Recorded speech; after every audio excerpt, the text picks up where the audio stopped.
ಗೋಗರಿತಾರೆ. S, doctor Dinesh ಅವರೇ, ಕಾಶ್ಮೀರದ ಜನ ಗೋಗರಿತಾ ಇದ್ದಾರೆ.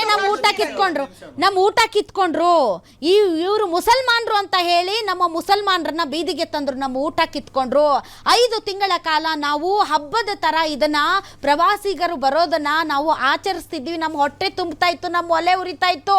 ಇವತ್ತು ನಮ್ಗೆ ಊಟ ಇಲ್ದಂಗ್ ಮಾಡಿದ್ರು ಇವರು. ಯಾವನೋ ಬಂದು ನಮ್ಮ ಊಟ ಕಿತ್ಕೊಂಡ ಅಂತ. ಸೊ ಈಗ ಮುಸಲ್ಮಾನರು ಅಂದ ತಕ್ಷಣ ಒಂದು ಅಸಹನೆ ಇದೆ ಅಲ್ಲ ಸರ್, ಅದು ನಮ್ಮ ದೇಶನ ಎಲ್ಲಿ ತಗೊಂಡೋಗುತ್ತೆ ಅಂತ. ಇಲ್ಲ, ಯಾರೋ ಮಾಡೋದಕ್ಕೆ ಎಲ್ಲರ ಮೇಲೂ ಬರುತ್ತೆ ಅದನ್ನ ಬರೆಸ್ತಿದ್ದೀರಾ. ಒಂದು ನಿಮಿಷ.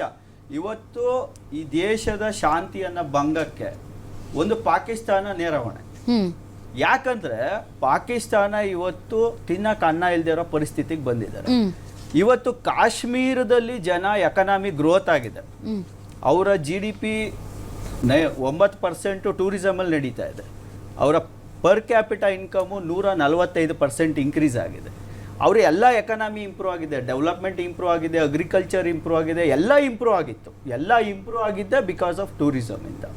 ಈ ಎಲ್ಲ ಟೂರಿಸಮು ಡಿಪೆಂಡ್ ಆದಂಥ ಕ್ಷಣದಲ್ಲಿ ಇವತ್ತು ಕಾಶ್ಮೀರಿಗಳು ಯಾವುದೇ ಕ್ಷಣದಲ್ಲೂ ಅವರು ನಾವು ಇಂಡಿಯನ್ಸ್ ಅಂತ ಪ್ರೊಟೆಸ್ಟ್ ಮಾಡ್ತಾ ಇದ್ದಾರೆ.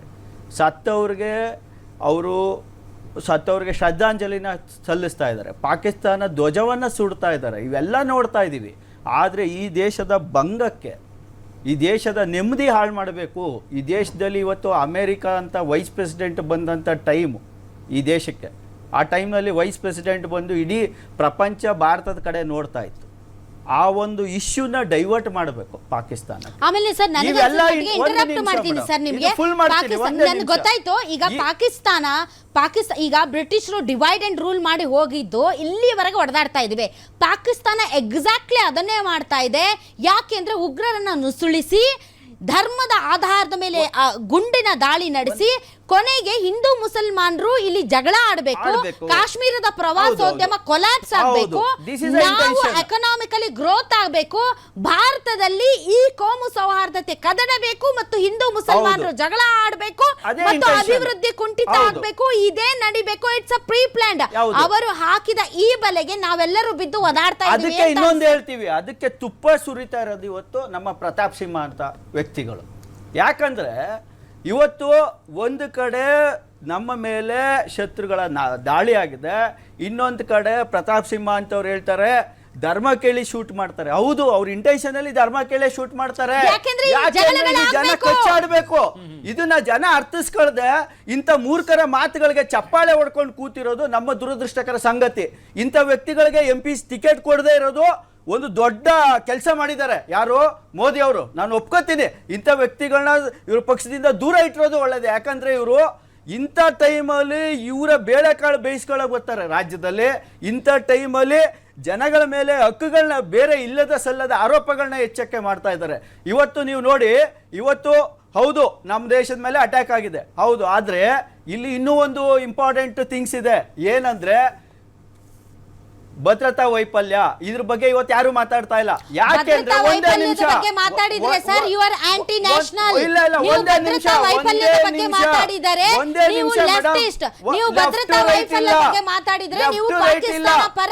ನೀವು ಭದ್ರತಾ ವೈಫಲ್ಯದ ಬಗ್ಗೆ ಮಾತಾಡಿದ್ರೆ ಸರ್ ನಾನು ನಿಮಗೆ ವ್ಯಂಗ್ಯನೇ ಅರ್ಥ ಆಗೋದಿಲ್ಲ ಸರ್. ಏನೋ ಡೋಂಗಿ ಭಾಷಣ ಮಾತಾಡೋದು ದಿನೇಶ್ ಸರ್, ನಿಮಗೆ ವ್ಯಂಗ್ಯನೇ ಅರ್ಥ ಆಗೋದಿಲ್ಲ. ನಾನು ನಿಮಗೆ ಆಡ್ ಆನ್ ಮಾಡ್ತಾ ಇದ್ದೀನಿ ನಿಮ್ಮ ಮಾತಿಗೆ. ನೀವು ಭದ್ರತಾ ವೈಫಲ್ಯದ ಬಗ್ಗೆ ಮಾತಾಡಿದರೆ ನೀವು ಆಂಟಿ ನ್ಯಾಷನಲ್. ನೀವು ಭದ್ರತಾ ವೈಫಲ್ಯದ ಬಗ್ಗೆ ಮಾತಾಡಿದ್ರೆ ನೀವು ಪಾಕಿಸ್ತಾನಿ. ನೀವು ಭದ್ರತಾ ವೈಫಲ್ಯದ ಬಗ್ಗೆ ಮಾತಾಡಿದರೆ ನೀವು ಟೆರರಿಸ್ಟ್ಗಳಿಗೆ ಸಪೋರ್ಟ್ ಮಾಡ್ತಾ ಇರುವಂತಹ ಎರಡಚಾರರು ಅನ್ನೋ ಭಾವನೆಯನ್ನ ತುಂಬಲಾಗ್ತಾ ಇದೆ. ಸೊ ನೀವು ಭದ್ರತಾ ವೈಫಲ್ಯದ ಬಗ್ಗೆ ಮಾತಾಡ್ತೀರಿ ಅಂತಂದ್ರೆ ನಿಮ್ಮ ಓನ್ ರಿಸ್ಕ್ ಅಲ್ಲಿ ನೀವು ಮಾತಾಡ್ತೀರಿ. ಒಂದು ನಿಮಿಷ ಮೇಡಮ್, ಇವತ್ತು ಫೆಬ್ರವರಿನಲ್ಲಿ ಏನು ಪಾಕಿಸ್ತಾನ ಆಕ್ಯುಪೈಡ್ ಕಾಶ್ಮೀರದಲ್ಲಿ ಸಾಲಿಡರಿ ಮೀಟಿಂಗ್ ಅಂತ ಮಾಡಿದ್ರು. ಯಾರು? ಜೈಷ್ ಇ ಮೊಹಮ್ಮದ್, ಲಷ್ಕರ್ ಇ ತೈಬಾ ಮತ್ತೆ ಹಮಾಸ್ ಅವರು. ಈ 3 ಜನ ಸೇರಿ ಒಂದು ಸಾಲಿಡರಿ ಮೀಟಿಂಗ್ ಅಂತ ರಾವಲ್ಕೋಟಲ್ಲಿ ಮಾಡ್ತಾರೆ. ಈ ಇನ್ಫಾರ್ಮೇಶನ್ ಇಂಡಿಯಾಕ್ಕೂ ಬಂತು, ಅವರು ಇದು ಮಾಡಿದ್ದಾರೆ ಅಂತ. ಅದ್ರ ಜೊತೆಗೆ last week Pakistan army chief ಹೇಳಿದ್ರು ಕಾಶ್ಮೀರ ಬಂದು ನಮ್ಮ ಜುಗುಲಾರ್ ವೈನ್ ಅಂದ್ರೆ ಏನು ಬ್ರೈನ್ಗೆ ಸಪ್ಲೈ ಮಾಡೋ ಒಂದು ಬ್ಲಡ್ ವೆಸಲ್, ಅದಿದ್ದಂಗೆ ಅದು ಕಟ್ಟಾದ ಬಿಟ್ರೆ ನಾವು ಜೀವನ ಮಾಡೋಕ್ಕಾಗಲ್ಲ, ನಾವು ಅದಕ್ಕೆ ತಕ್ಕಷ್ಟು ಆಸ್ತಿ ಮಾಡೇ ಮಾಡ್ತೀವಿ ಅಂತಲೂ ಹೇಳಿದ್ದಾರೆ. ಇದು ಒಂದು ವರ್ಡ್.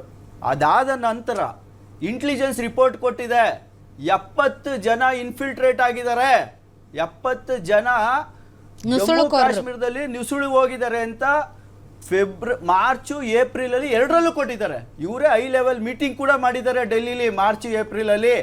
ಅಷ್ಟಾಗಿದ್ದು ಕೂಡ ಹೈಲಿ ನೆಗ್ಲೆಕ್ಟ್ ಮಾಡಿದ್ರು. ಅದ್ರಲ್ಲೂ ಒಂದು ಜಾಗಕ್ಕೆ 4,000 ಜನ ಹೋಗ್ತಾರೆ. ಯಾಕೆ ನೆಗ್ಲೆಕ್ಟ್ ಮಾಡಿದ್ರು ನಿಮ್ಮ ಪ್ರಕಾರ? ಯಾಕೆ ನೆಗ್ಲೆಕ್ಟ್ ಮಾಡಿದ್ರು? ನೆಗ್ಲೆಕ್ಟ್ ಅಂದ್ರೆ ಇವರ ಅತಿಯಾದ ನಂಬಿಕೆ. ಯಾವಾಗ ಹೇಳ್ತೀವಿ over motivated person under achiever ಅಂತ ಹೇಳ್ತೀವಿ. ಮೋದಿ ಅವರ 56 ಇಂಚು ಅನ್ಕೊಂಡು ದೇಶ ತುಂಬ ಹೇಳ್ಕೊಂಡು ಓವರ್ ಮೋಟಿವೇಟೆಡ್ ಆಗಿತ್ಕೊಂಡು ಇವ್ರೇನು ಅನ್ಕೊಂಡ್ರು ನಮ್ಮನ್ನು ಯಾರೂ ಮುಟ್ಟಲ್ಲ. ಆಮೇಲೆ ಇವ್ರದ್ದು ಇನ್ನೊಂದಿದೆ, GDP ಪಾಲಿಸಿ, ಜನರ ಜೀವನದ ಪಾಲಿಸಿ ಬೇಕಿಲ್ಲ ಇವ್ರಿಗೆ. ಹೈ ಅಲರ್ಟ್ ಘೋಷಣೆ ಮಾಡಿಬಿಟ್ರೆ ಅಲ್ಲೆಲ್ಲೋ ನಮಗೆ GST ಹಣ ಬರೋದು ನಿಂತೋಗ್ಬಿಡುತ್ತೆ, ಟೂರಿಸಮ್ಗೆ ಜನ ಹೋಗೋದು ನಿಂತೋಗ್ಬಿಡುತ್ತೆ, ನಮಗೆ ಬೊಕ್ಕಸಕ್ಕೆ ಬರೋ ಟ್ಯಾಕ್ಸ್ ಬರೋದು ನಿಂತೋಗ್ಬಿಡುತ್ತೆ ಅಂತ ಜನರನ್ನ ಇವತ್ತು ಬಲಿ ಕೊಟ್ಟಿದ್ದಾರೆ.